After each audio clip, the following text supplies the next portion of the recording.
We begin with good news, great news in fact. World Marathon record holder Dennis Kimetto's celebrations on home soil started this morning when he arrived at the Jomo Kenyatta International Airport. Now Kimetto broke the World Marathon record previously held by Wilson Kipsang to put the new one at 2 hours, 2 minutes and 57 seconds. It was a moment everyone present at the JKIA wanted to be associated with. And Victor Kwale was also at the airport to receive the marathon hero, and this is what he has for us. Dennis Kimetto Kipruto's family members, friends and athletics officials took over the arrival gates at the Jomo Kenyatta International Airport on Wednesday morning to receive the fastest marathoner in the world. And when he arrived, his status as the man of the moment was not lost to even the passers-by. And who would not want to be associated with him? Athletics Kenya officials leading from the front. But to Kimetto, Sunday's victory defied all odds. The 2 hours 3 minutes barrier. He's the champion in 2014. 2 hours 2 minutes and 57 seconds. Sikutarajia, but after that nikaona kumbe ndaweza vunja rekodi. Niliona saa. Vile nilisikia na niliona nikafurahi sana. Hata familia nyumbani wote walifurahi kabisa.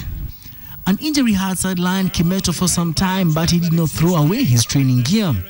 Naenda to recover, and then when you see after next year, you can see what next year. Emmanuel Mutai, who finished second behind Kimetto in a personal best time of 2 hours, 3 minutes, 13 seconds, was elated with his performance as he also bettered the previous world record broken by Wilson Kipsang last year. I've been trying to do the all I can, but I done my best the way I put on Sunday. So I'm really happy, but I'm hoping for the maybe next time to win the race. Dennis Kimetto became the fourth Kenyan to set a marathon record at the Berlin course after Paul Tergat, Patrick Makau and Wilson Kipsang. Dennis Kimetto is an example of a sportsman who has made it to athletic stardom despite all odds, and according to the world marathon record holder, he is yet to reach the peak of his career. Victor Kwale, KTN at the Jomo Kenyatta International Airport, Nairobi. Another Kenyan name in the history books. Congratulations to Dennis Kimetto. Now, the man who whacked CORD leader Raila Odinga and Kwale Governor Salim Vuria may just go scot-free. Now, this is after the two leaders said they will not be pursuing the case against the man. Raila's spokesman, Dennis Onyango, says they will not be filing the P3 forms which are required by the prosecution for the case to proceed. Onyango, however, says the Kwale governor would seek to meet with the man just in a bit to understand what led to the attack. Lengo Mzomba was yesterday arraigned in court on assault charges and remanded in police custody. Now, during interrogation by the police, the 40-year-old explained that he was tired of the referendum calls by the Okoa Kenya movement.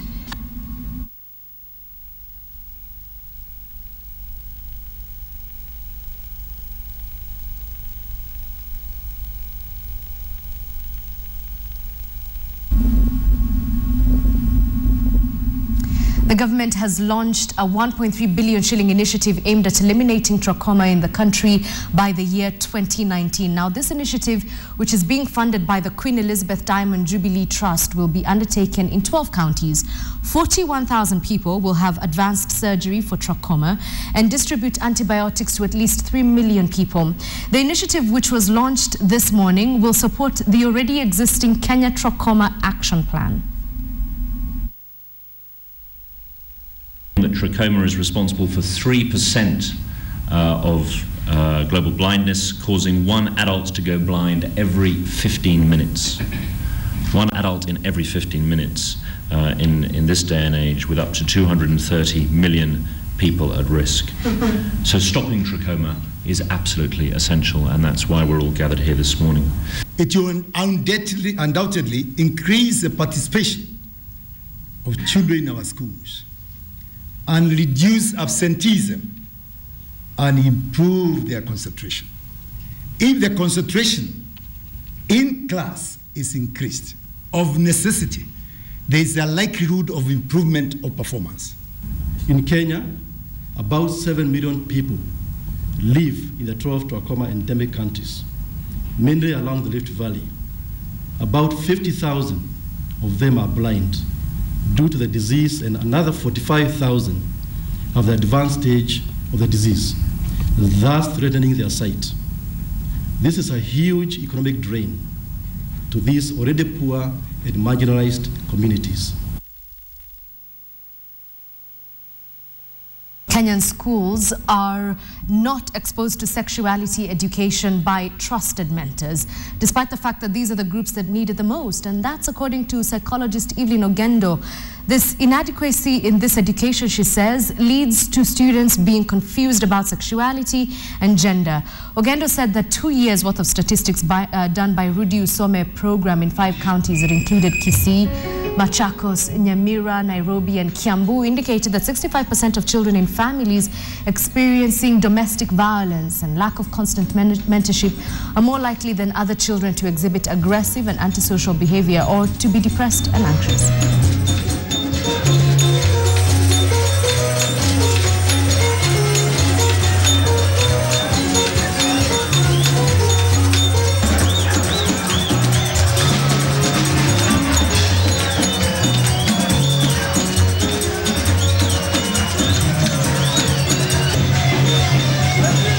People need to embrace the mentorship issue because the way it has worked and other partners are coming up to support the whole issue.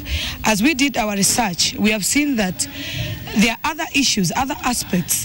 One of them is about adolescence. Our children are not ready enough to handle the adolescence that they go through.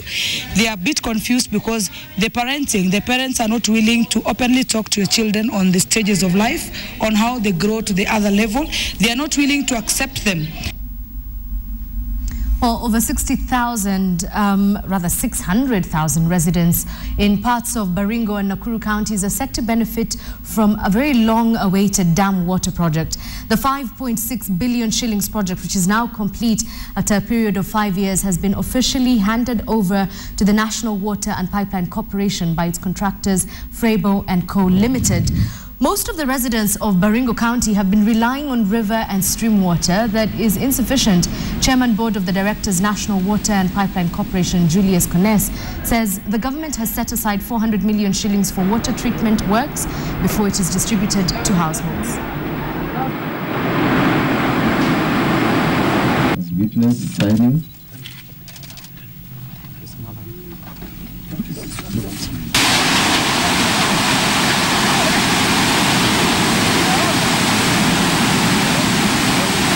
This water is meant to serve all the way up to Kabarak, that region of Kabarak, Marigat, and all the areas in between.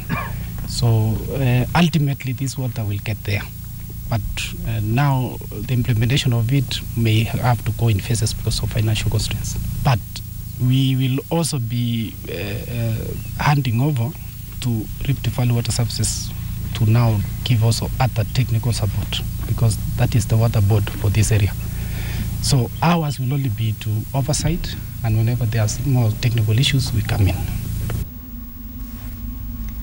Torture, rape and rampant human rights violations remain rife in Sudan. A new report by human rights organizations, the Equal Rights Trust, indicates.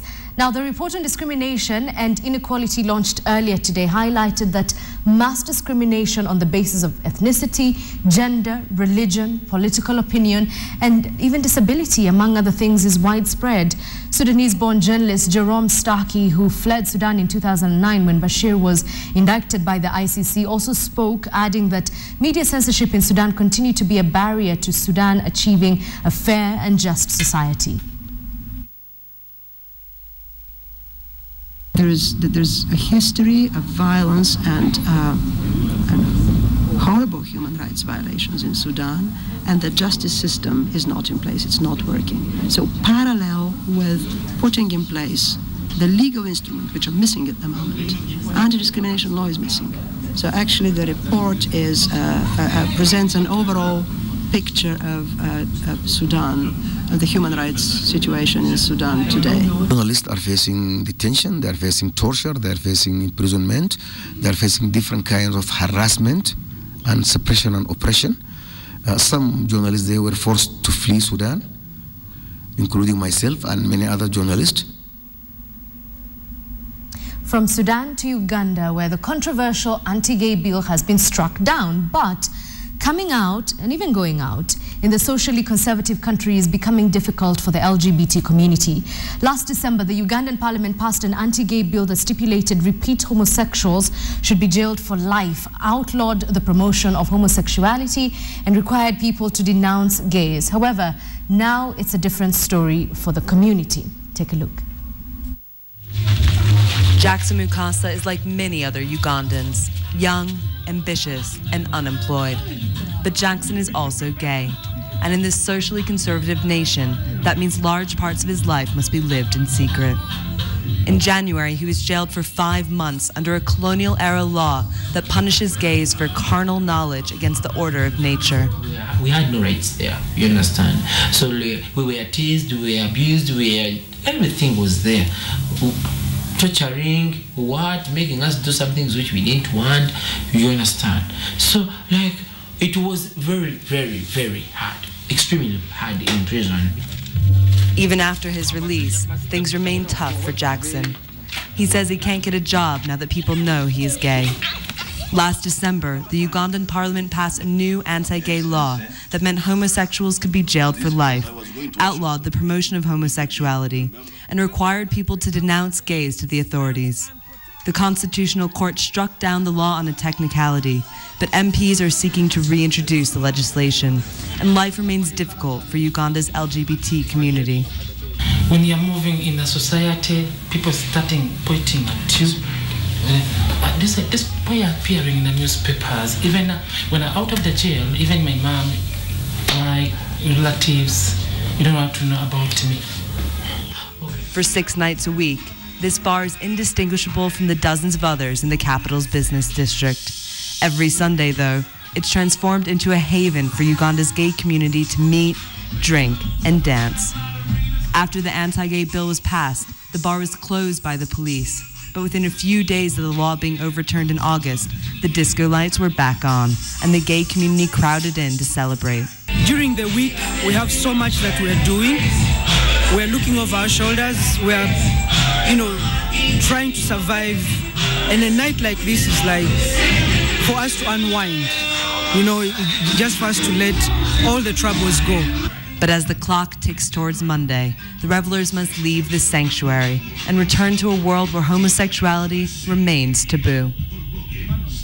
Bringing us to a close of this edition of KTN Newsdesk, my name is Edith Kimani. Do remember to log on to www.standardmedia.co.ke to get an update of all the stories making headlines today. You can also do so by following us on Twitter. Our Twitter handle is @KTN Kenya.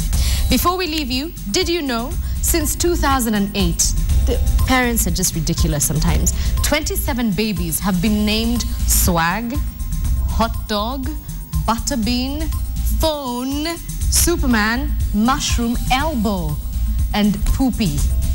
Why would you do that to your child? This child is going to have to endure such trauma growing up. My name is Edith Kimani. Good afternoon.